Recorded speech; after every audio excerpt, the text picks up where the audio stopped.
What's interesting is we have digital breadcrumbs and we have, 14 seasons of The Apprentice to study him and then look at him now.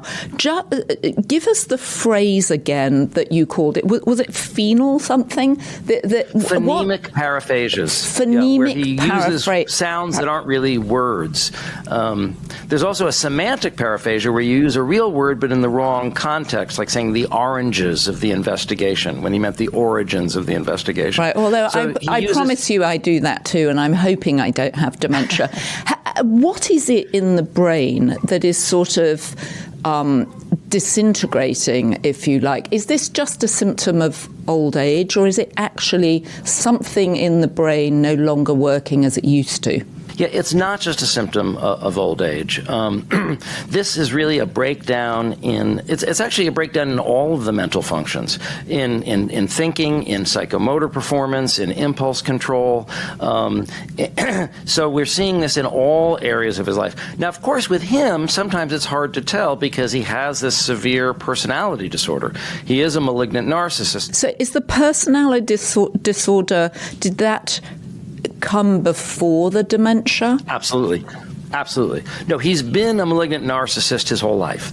A personality disorder is a lifetime disorder. So, when he was 10 years old, he was throwing rocks at babies in the neighborhood. I mean, he's always been this malicious, malignant person. So that's core to who he is, and that's what makes him so dangerous and untreatable. Now, on top of that, this really is the worst case scenario. Well, hold on. You're throwing so many things out there. He's untreatable. He was throwing rocks as babies. I'm assuming you meant that metaphorically. No, literally, he was throwing rocks at babies. Well, is that a story about him, that he was literally throwing rocks at babies? Yes. When he was a child, there was a baby's neighbors was a neighbor baby. He was throwing rocks at them. Okay, I didn't know that story, and that certainly does seem like a symptom of some sort of personality disorder. Please continue, and then let's come back to how one treats something like this. Malignant narcissism is untreatable. That's the official position. We can't cure people who are this sick in this way. But also, it makes him incredibly dangerous. Every one of the great dictators has more or less been a malignant narcissist. The term was invented by Erich Fromm, who himself escaped the Nazis, to explain the psychology of Hitler. And other dictators like Hitler. He understood Hitler to be one of a type, maybe the most extreme, but one of a type. So that's what we're starting out as a baseline. But now what we have is this chronic organic deterioration from his own baseline. So we have, in a sense, the worst of both worlds, because his judgment was always bad. He was always impulsive. He was always a liar. But now he really is losing his ability to think clearly, to plan, to understand things, and to inhibit his speech and his behavior. So, 1 minute it's 400% tariffs on this country. The next minute he forgets all about it. It's much more chaotic and impulsive. And because the people around him are exercising no restraint, he's now got a cabinet of enablers, right? There's nobody to kind of rein him in, either in terms of his worst authoritarian impulses, but even in terms of his confusion. If you saw the recent cabinet meeting where the cabinet was falling all over each other to praise the dear leader and talk about how he's changed American history and he should win the Nobel Prize, the ironic thing is that as he's increasing his grip on power, he's actually losing his faculties. As you say, we've seen him in plain sight for the last 40 years, so we can definitely see his change. I think even in the presidency this time round, you can see physical changes. He's slowing down, which is not unexpected in a man of 79. And he still seems to have an astonishing schedule. I mean, he's traveling. I mean, you know, I was watching him with King Charles as they gave their speeches side by side. Is King Charles also a narcissist? I mean, here was someone who was born to power. Donald Trump has been elected to power. King Charles hasn't been. What is the difference between them? And in Donald Trump's defense, not three words I often say, but he appeared to deliver his speech at Windsor Castle playing to the crowd. He could obviously feel the energy in the room. He had a couple of asides which made people laugh. So it didn't feel like he was detached from the reality around him as he sat with Tim Cook and Satya Nadella and Mark Benioff, and of course King Charles and Queen Camilla, and the unusual sighting of Melania by his side. So can you just talk to... You mentioned that people with dementia go in and out, as it were. Absolutely. And then what's the difference between his narcissism and someone like King Charles, who was born to take over a throne? There's a big difference between narcissism and malignant narcissism.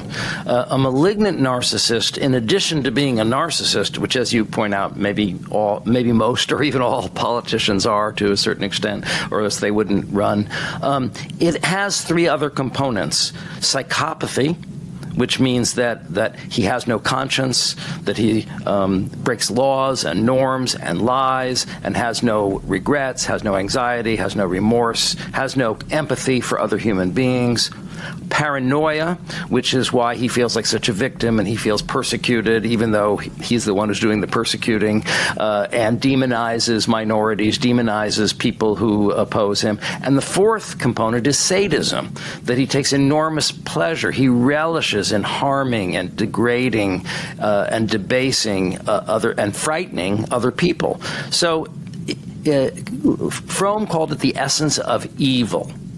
So not all narcissists are evil. I wrote a book about Bill Clinton. Bill Clinton is very narcissistic, but I happen to think Bill Clinton is a very benign character. He has a great deal of love and concern for people. He radiates a lot of love, and Donald Trump does have some charm and some charisma, but he exercises it in this very destructive way. Bill Clinton saved hundreds of millions of lives in Africa after his presidency, just because he wanted to. So we're talking about very different types of characters who have some traits in common. I also think they also have some hypomania in common, just to make things more complicated.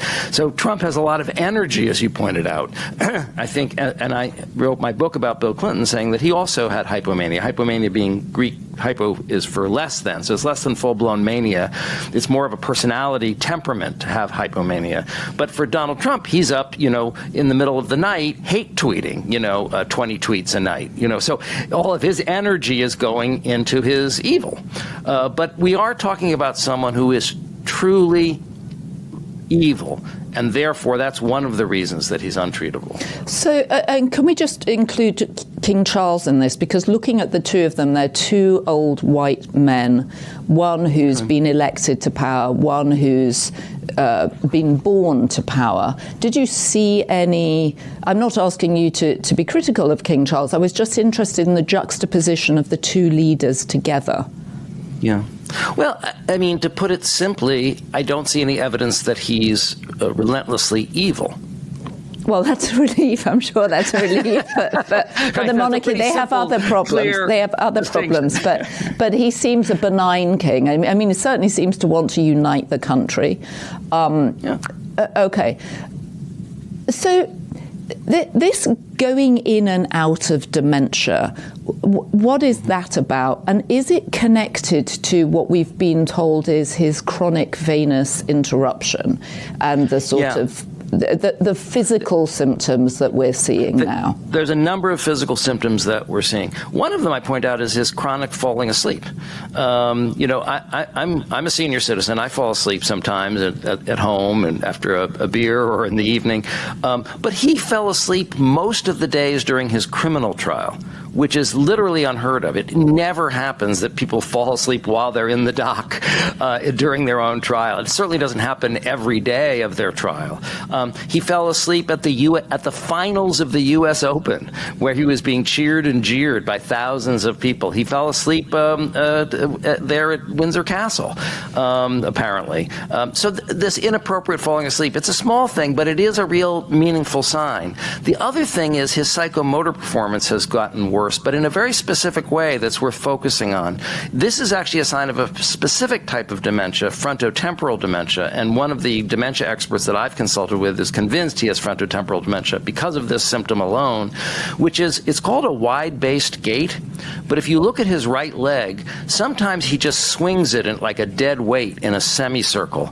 And if you saw that footage where he met Putin at the airport, and they came down the red carpet, and some people sort of sped it up like a kind of Benny Hill sort of, takedown. Right. You see him weaving across the carpet like a drunk driver. If you actually take that same footage and slow it down, what you see is the reason he's weaving to the left is because his right leg is swinging this wide swing to the left, which is causing his whole gait to move in that direction. We have a lot of different pieces of tape where we see that wide-based gait. And the expert that I consulted with said this is what we call pathognomonic. You don't see this in anyone unless they have frontotemporal dementia. So it's a very specific symptom that really an expert would understand the significance of. And of course, now we're seeing a more general deterioration. He seems to have clearly serious circulatory problems. We don't know if the venous deficiency is really, the chronic venous deficiency is really the story. It might be actually heart failure. With the swollen ankles, and we don't know why he's got black marks on the back of his hand, probably getting some kind of intravenous fluid. But the other thing is he just looks like he's sort of falling apart. And the other thing is, a lot of people are predicting that he's having a series of mini strokes because if you saw him at the 9/11 memorial, half of his face was drooping like this.